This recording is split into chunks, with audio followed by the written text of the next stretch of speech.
you ever kept a secret so heavy that you started checking your own face in mirrors just to make sure it wasn't showing? That was me for 11 months.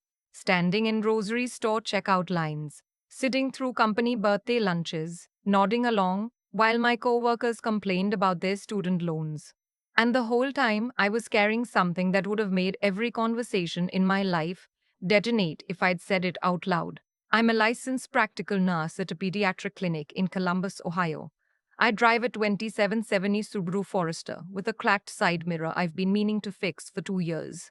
I meal prep on Sundays and I clip coupons, not because I have to, but because it's a habit my mother drilled into me so deep it feels like a personality trait. I say all of this because I need you to understand who I was before the phone call, before everything. My brother got engaged in April. His fiancée. I'll call her my future sister-in-law because that's what she was. Briefly, came from a family with money. Not obscene money, but the kind of money that reads in the way a person orders wine at dinner, or the way she'd casually mention that she and my brother were looking at places in Grandview, like it was just a thing people did. Her name was Sloane, and from the first dinner where my brother brought her to our parents' house in Westerville, I could see the math she was already doing. She was looking at our parents' house the way a contractor looks at an old building, calculating load-bearing walls. My brother Callum is 4 years older than me. He's always been the one our parents pointed to when they wanted to explain ambition. He went to Ohio State on an academic scholarship, got his MBA, got a job at a consulting firm downtown. And somewhere in that trajectory, he became a person who believed he had already paid the debt of being born into a modest family, that his success was evidence that the family's resources should naturally flow toward him. He never said this out loud. He didn't have to. I noticed it in small ways over the years. How he always sat at the head of my parents' dining room table, even when my dad was sitting right there. How he'd answer questions that were directed at our mother. How, when my grandmother passed and left a small amount of money and a few pieces of furniture to the family, Callum had immediately started talking about what made the most practical sense to do with it. Practical meaning his direction. Our parents are good people, quiet people. Dad worked 32 years as electrician. Mum did bookkeeping part-time for small businesses while raising us. They weren't flashy. They weren't people who talked about money at the dinner table. Which is exactly why what they told me in February, 7 months before Callum's wedding, destroyed every assumption I had about what our life had actually been. Dad called me on a Tuesday evening. That alone was unusual. He's a texter, a thumbs up emoji in response to information kind of man. So when my phone rang and it was him, I assumed something was wrong. Can you come over Saturday? He said, just you. Don't mention it to your brother. I want to tell you I had some instinct about what was coming. I didn't. I showed up on Saturday expecting maybe a health scare, a conversation about a will they wanted to update, something like that. My mother had made pot roast. There was a legal-sized envelope on the kitchen table next to the salt shaker, and a man I didn't recognize sitting across from my dad with a briefcase. His name was Mr. Aldridge. He was an estate attorney. And for the next 90 minutes, I sat at that kitchen table while my parents explained to me that they had, over the course of 30 years, quietly and systematically built a financial life that neither Callum nor I had ever seen. Dad's union benefits. A small inheritance from my maternal grandfather that my mother had never spent, only invested. A rental property in Kentucky that my parents had bought in 1999 for $48,000 and sold in 2021 for significantly more. A financial advisor they'd worked with since I was in high school, a man named Aldridge's colleague who had done things with index funds and compounding interest that I genuinely did not understand until that afternoon. The total value of the estate, structured as a revocable living trust, was $4.2 million. I heard the number and I think my brain just stepped outside for a moment. I remember looking at the pot roast on the counter and thinking about how my mother always made it with carrots and potatoes because it stretched further that way. A living trust, Mr. Aldridge explained before I could even form a question, allows your parents to transfer assets to beneficiaries while they're still living. It avoids probate entirely. It's a legal and common estate planning tool, particularly for families who've built significant assets over a lifetime. I looked at my mother. She was watching me with the specific patience of someone who has been waiting a very long time to say something. Why? I finally said. It was the only word that came out. Because we want to see it, my dad said simply. We don't want to be dead when our kids get what we built. We want to watch. That sentence cracked something open in me that I'm still not entirely sure how to close. Then my mother said, "We're giving the bulk of it to you." They'd already decided 3.1 million to me, structured as distributions over time through the trust, with a portion available immediately.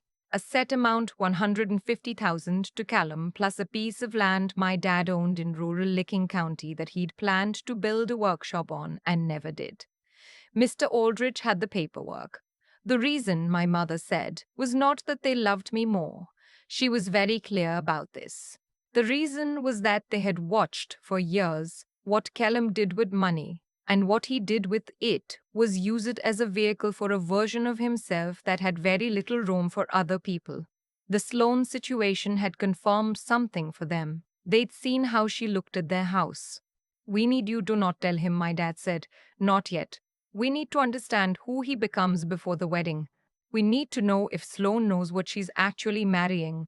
I want to be honest about what I felt in that moment, because I think people expect a story like this to have a clear emotional logic, gratitude, or relief. What I actually felt was a specific and nauseating combination of all three, wrapped around a core of something I can only describe as grief. Grief for the version of my family I'd believed in. Grief that my brother had become someone my parents felt they couldn't trust with the truth. I signed the paperwork. I drove home. I did not tell anyone. The months between February and September were the strangest of my life. I kept going to work. I kept meal prepping. I kept answering my brother's texts, which became more frequent as the wedding approached and which contained, I started to notice, a steadily increasing number of references to our parents' finances. He mentioned once, casually, that he assumed mom and dad would want to contribute to the wedding beyond the gift they'd already given. He mentioned once that he'd love to have their house someday, that it had good bones and was in a great school district. He mentioned in a group text that included me, our parents, and Sloan, that he'd spoken to a financial advisor about legacy planning and wanted to sit down with the family sometime soon. I read that last message 3 times, then I put my phone face down on my kitchen counter and stood at my window for a while. I went to the engagement party in June. Sloane's family had rented a venue in Dublin, a converted event space with exposed brick and Edison bulbs, the kind of place that cost what a nurse makes in 2 months. Her mother gave a toast that included the phrase "two families becoming one" in a way that made it sound like a merger. At one point, Sloane pulled me aside and said, with a warmth that didn't quite reach her eyes, "I'm just so glad Callum has such a close family. You can really tell they've sacrificed so much for you, too." She said it like a compliment. I spent the rest of the evening smiling at people I barely knew. The thing about keeping a secret that size is that it starts to change the texture of everything around it. I'd be in the middle of a perfectly ordinary conversation with my brother, and I'd feel the secret like a pressure behind my sternum, this constant awareness of the shape of what I wasn't saying. Callum would make an offhand comment about how nurses really deserve more pay, the specific tone of someone who considers their own salary a referendum on their worth, and I'd just nod. I got very good at nodding. August was when things started to shift. My parents called me and said they'd been doing some thinking. They'd asked Callum and Sloane to come over for dinner a few weeks earlier, and at that dinner, Sloane had made a point of asking to see the house, the whole house. She'd done it warmly, said she wanted to picture it at Christmas, and my mother had taken her around while Callum and my dad sat in the living room. My mother told me afterward that Sloane had paused in the master bedroom for a long moment, looked around, and said, "This is such a lovely space. You must have great equity here." My mother is a quiet woman, but she has very precise perception. She called me the next day and said, "I think I understand now." The week before the wedding, Callum called me directly. He said he wanted to talk about something before things got crazy with the celebration. He was building a case, I could tell, the cadence of someone who has rehearsed. He said he knew that mom and dad probably hadn't thought too formally about estate planning and that he wasn't trying to be morbid. But as the older sibling, he felt a responsibility to make sure everyone was protected. He'd been talking to a financial advisor, his own, separate from mom and dad's, who had suggested that a family trust might be worth looking into. I could set it all up, he said. Take the burden off mom and dad completely. All they'd have to do is sign. There was a pause after he said it. I think he was waiting for me to be impressed. That's really thoughtful, I said. I'm sure they'd want to be involved in any decisions like that. After we hung up, I sat in my car in the clinic parking lot for 20 minutes before I went back inside. I called my parents that evening and told them what Callum had said, word for word. My dad was quiet for a long time. Then he said, "Okay, we're ready." The wedding was at a vineyard venue outside of Columbus the first Saturday in September. It was beautiful, I'll give it that. Sloane wore a dress that looked like something from a magazine, and Callum looked genuinely happy in a way that made the whole thing hurt more. I sat at the family table and ate poached salmon, and drank one glass of Chardonnay and smiled at everything. The morning after the wedding, Sunday, while most of the family was still at the hotel, my parents asked Callum and Sloane to come to the house for brunch. My parents had told me the night before privately that they were going to move forward. Mr. Aldridge would be there. Everything was already signed and structured, but they wanted to be the ones to tell Callum directly with me present. I did not sleep well. I got to my parents' house at 9. Mr. Aldridge was already there, sitting at the same kitchen table as February, same briefcase. My mother had made coffee and a fruit salad that no one was going to eat. Callum and Sloane arrived at 9:30, still in that particular glow of newlyweds.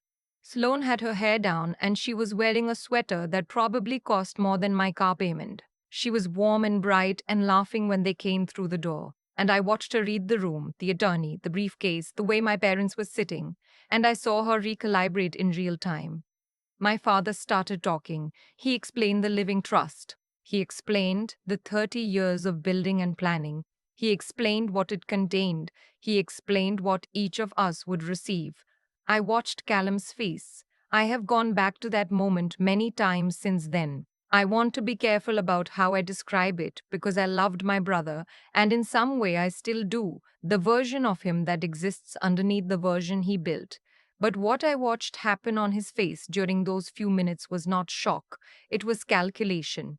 It was the rapid, visible resorting of information, the redrawing of a map he'd been using for years and had just discovered was wrong. Sloane put her hand on his arm, a steadying gesture. And something about that gesture, the quickness of it, the practiced quality, told me she'd been through some version of this before. Callum looked at my parents and said very carefully, so she already knew. It wasn't a question. My dad said, "We told her in February. We needed time." "Time for what?" Callum said, and now his voice had an edge. My mother said very quietly, "To understand what you needed from us." The silence after that was the kind that fills a room so completely you can hear the refrigerator hum. Callum stood up. He didn't yell, which surprised me. He said that he felt this was unfair, that he'd given his whole career to building something the family could be proud of, that he'd always planned to take care of mom and dad. He said that what had been set up wasn't right. He said a few other things that I won't repeat because they were directed at me and because the specific words don't matter as much as what they revealed, which was that his argument had nothing to do with love and everything to do with what he'd assumed was owed to him. Sloane was very still through all of it. When Callum finally stopped talking, Mr. Aldrich explained, in the patient and precise tone of a man who has navigated exactly this room before, that the trust was irrevocable, that the distributions were structured and legally binding, that the land in Licking County was registered in Callum's name, that there was nothing to contest and no mechanism for doing so. Callum left without finishing his coffee. Sloane lingered for a moment in the doorway after him. I don't fully know why. Maybe she was making her own calculation, or maybe she was simply deciding who she was in this story. She looked at my mother and said, "He'll come around." Then she looked at me and didn't say anything, and then she was gone. The next few weeks were hard. I won't pretend otherwise. Callum stopped answering my texts. My mother called him every few days and he was polite but flat, the way a person is when they're managing their own damage. Sloane deactivated her social media. Some family friends asked me what had happened, and I said we were all just adjusting to some big changes, which was true in every way that mattered. My parents seemed tired but not regretful. I asked my dad once if he was sorry about how it had unfolded, and he thought about it for a genuinely long time before he said, "I'm sorry it told us what it told us. I'm not sorry we know." I've thought about that a lot. What I understand now, which I didn't in February, is that the money was never the real story. The real story was the trust, not the legal document, but the other kind. The kind you can't dissolve and redistribute. The kind that compounds quietly over decades and pays out in ways that have nothing to do with dollar amounts. My parents built something. Not just the account balance, but the thing underneath it. 30 years of small, consistent choices, of living inside their actual means, of not performing a version of themselves that required external validation. They'd watched Callum build something too. And what he'd built had its own internal logic, its own values. They'd made their decision accordingly. I'm not telling you the story because I want you to feel sorry for my brother or because I want you to feel good about what happened to him. I'm telling you because I think a lot of us are living in families where the accounts we assume exist of love, of loyalty, of what we're owed are denominated in something very different from what we think. And some of those accounts have been quietly building in ways we haven't noticed. And some of them have been quietly bleating. My brother and I are speaking again for what it's worth. It took about 4 months, and it was halting and formal at first, the way a relationship is when two people are being careful with each other. We had one real conversation in December at a coffee shop in Clintonville. He didn't apologize exactly, but he said he'd been thinking about something our dad had said about wanting to watch, and that he hadn't understood it at the time and he was starting to. That was enough for me. It was a start. Sloane is still in the picture. She seems quieter than she used to be. I don't know what their marriage looks like from the inside, and I'm trying to let go of needing to know. What I do know is this: I still drive the same Subaru. I still meal prep on Sundays. I work at the same clinic with the same kids, and I still feel that specific combination of exhaustion and purpose at the end of a long shift that makes me think I'm probably where I'm supposed to be. Some things about me have changed though. I check my reflection less. The secret is gone, and whatever it was pressing against when it lived in my chest, I can breathe more fully there now. And sometimes, at my parents' kitchen table, over pot roast with carrots and potatoes, my dad will look up and say nothing in particular, and my mother will refill my coffee without asking, and I'll think, this. This is the account that mattered. This is what they were building all along. I've been asked since everything came out whether I feel guilty, whether carrying that secret for 11 months, knowing what I knew while Callum sat across from me at family dinners and talked about legacy planning with a straight face, whether any of that sits wrong with me now. Honestly, the guilt I felt wasn't about the money. It was about watching someone I grew up with become a stranger so gradually that I couldn't point to the exact moment it happened. That's the part that stays with you, not the number on a document, the look on a face. What I've come to understand, slowly and without any clean resolution, is that the choices we make in private, the ones no one's watching, the ones with no immediate consequence, those are the ones that build us. My parents understood this in a way I didn't when I was younger. Every year they didn't spend money they could have spent. Every time they drove the same car another season, every modest decision they made while building something real underneath. That was a form of character, not restraint for its own sake, just clarity about what they were actually building. Callum made choices too, small ones, over years.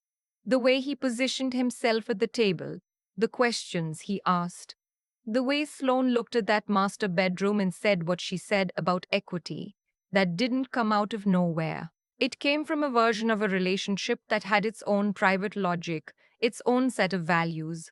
Those things accumulate. They show up eventually. I think about this when I'm tempted to judge him too hard, and I usually end up somewhere more complicated than judgment, because I've made my own quiet choices over the years that could have gone differently.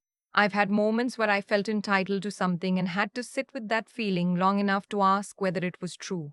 Most of the time, it wasn't. Most of the time, entitlement is just grief with better posture. Grief for a version of life you decided you deserved, without quite knowing why. The intelligence in what my parents did wasn't the trust structure. Mr. Aldridge can set up a trust for anyone. The intelligence was in the patience, in their willingness to watch over years without rushing to a conclusion, to stay curious about who their children actually were rather than who they'd decided we were. That kind of perception is a discipline. It requires you to keep updating your understanding of people even when it costs you something. And the resilience part, the part I had to find in myself during those 11 months, wasn't dramatic. It wasn't courage. It was just the daily practice of showing up to my actual life. The clinic, the Sunday meal prep, the cracked side mirror I still haven't fixed. Staying inside the ordinary while carrying something extraordinary. That took more out of me than I expected, and it gave me more back than I anticipated. I don't think I'm a better person than Callum. I think I was given a set of circumstances that asked something specific of me, and I did my best with it. He was given a different set and made different choices. We're both still in process. What I know is this: the version of yourself that exists when no one is testing you. That's the real one. My parents knew that. They build their whole life around it. And quietly, without making a speech about it, they try to teach us the same thing. I'm still learning.